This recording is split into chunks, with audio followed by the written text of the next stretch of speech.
నాటి నుంచి నేటి వరకు అబద్ధాలు చెప్పి ప్రజలను మోసం చేయడం కాంగ్రెస్ పార్టీకి ఆ పార్టీ నాయకులకు అలవాటుగా మారిందని పెద్దపల్లి జిల్లా పరిషత్ చైర్మన్ పుట్ట మధుకర్ విమర్శించారు.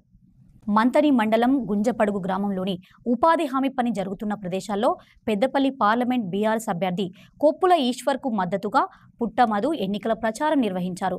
గత అసెంబ్లీ ఎన్నికల సమయంలో అనేక హామీలు ఇచ్చిన కాంగ్రెస్ పార్టీ అధికారంలోకి వచ్చిన తర్వాత వాటి ఊసే ఎత్తడం లేదన్నారు. మళ్ళీ పార్లమెంట్ ఎన్నికలు రాగానే ఆ పథకాలను అమలు చేస్తామంటూ మభ్యపెడుతున్నారని ఎద్దేవా చేశారు.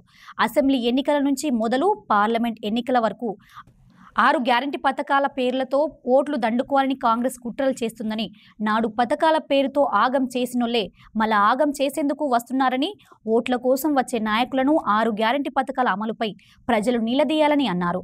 పెద్దపల్లి పార్లమెంట్ అభ్యర్థి కొప్పుల ఈశ్వర్ను ఆశీర్వదించాలని, గతంలో మంత్రిగా ఈ ప్రాంతానికి ఎనలేని సేవలు చేశారని, పేద వర్గాలకు అండగా నిలిచే నాయకుడు కొప్పుల ఈశ్వర్ అని ఆయన అన్నారు.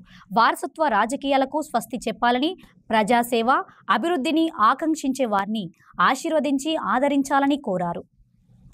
4 సార్లు పోటీ చేసి 3 సార్లు ఓడిపోయిన తర్వాత కూడా మళ్ళీ వాళ్ళ నిలబడడానికి ఇంకా కూడా నా మీద అనేక కుట్రలు జరుగుతూ ఉన్నా కూడా నేను ఎన్నికల సమయంలో చెప్పిన, నాకు ప్రజలతో ఓటు బంధం కాదు పేగు బంధం అని చెప్పిన. వాళ్ళ 3 సార్లు ఓడిపోయినా ఓటమిలో నా తప్పు 1% కూడా లేదు. ఎవరిని మోసం చేయలేదు, ఏ ఊర్లల్లో భూమిని కబ్జా పెట్టలేదు, ఊర్లకు వస్తే అభివృద్ధి కార్యక్రమాలు చేయకుండానే డబ్బులు తీసుకోలేదు, ఏమి చేయకుండానే ఒక్కరిని బయటికి వస్తే ఒక్కరిని పైకి వస్తే అన్ని అబద్ధాలు చెప్పి నన్ను కావచ్చు మన పార్టీని కావచ్చు కింది నుంచి మీ దాకా అబద్ధాలతోటి ఇవాళ ఓడగొట్టినటువంటి పరిస్థితులు మీరు చూసిర్రు. ఇవాళ గుంజపడుగులో చడిగినా కూడా కుటుంబదుగా బీఆర్ఎస్ పార్టీగా ఎవరికి అన్యాయం చేయలేదు. నిజంగా చెప్పాలంటే 10 సంవత్సరాలు కేసీఆర్ మన కుటుంబం లాగా, కుటుంబంలో ఒక పెద్దలాగా ఈ రాష్ట్రాన్ని బాగా చూసుకున్నాడు. నేను 10 సంవత్సరాలు మీ ఆశీర్వాదంతో మీరు ఎమ్మెల్యే గెలిపించిన తర్వాత 4 సంవత్సరాలు, ఎమ్మెల్యే ఓడిపోయిన తర్వాత కూడా 5 సంవత్సరాలు ప్రభుత్వంలో తోచిన విధంగా ఇక్కడ ఏదో ఒక కార్యక్రమాలు చేసుకుంటూ మీ ముందు నడిచినాం. ఎందుకో గాని నిజంగా ఊర్లో ఒక వ్యక్తి పైకి వస్తే ఏ విధంగా ఈర్ష్య పడతారో నేను చాలా అనుభవించిన, మీరు కూడా చూసిండ్రు. ఒక మచ్చు తునకకు నిజంగా ఇప్పుడు మీ కళ్ళ ముందట కనబడేది ఇసుక లారీలు పోతున్నాయి రోడ్ల మీద.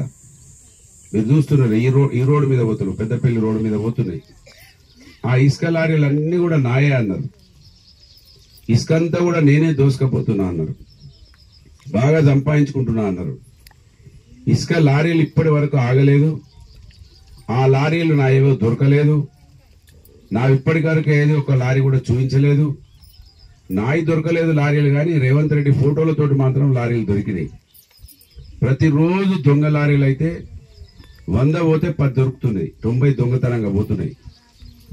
5 నెలల్లో ఎన్ని దొంగతనాలు జరగాలో అన్ని దొంగతనాలు జరుగుతున్నాయి.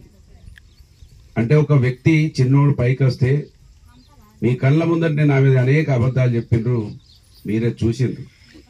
ఇవాళ బీఆర్ఎస్ పార్టీ కావచ్చు, అదేవిధంగా కేసీఆర్ మీద కూడా అనేక అబద్ధాలు చెప్పారు, ప్రజలకు దూరం చేసిర్రు. అబద్ధాలు చెప్పి ఆశ చూపించారు. ఆశ అంటే హద్దు పద్దు లేదుగా, ఎన్ని చెప్పాలో అన్ని చెప్పిండ్రు. నిజంగా గుంజపడుగు వాళ్ళు చైతన్యవంతులు, ఆలోచన పరులు.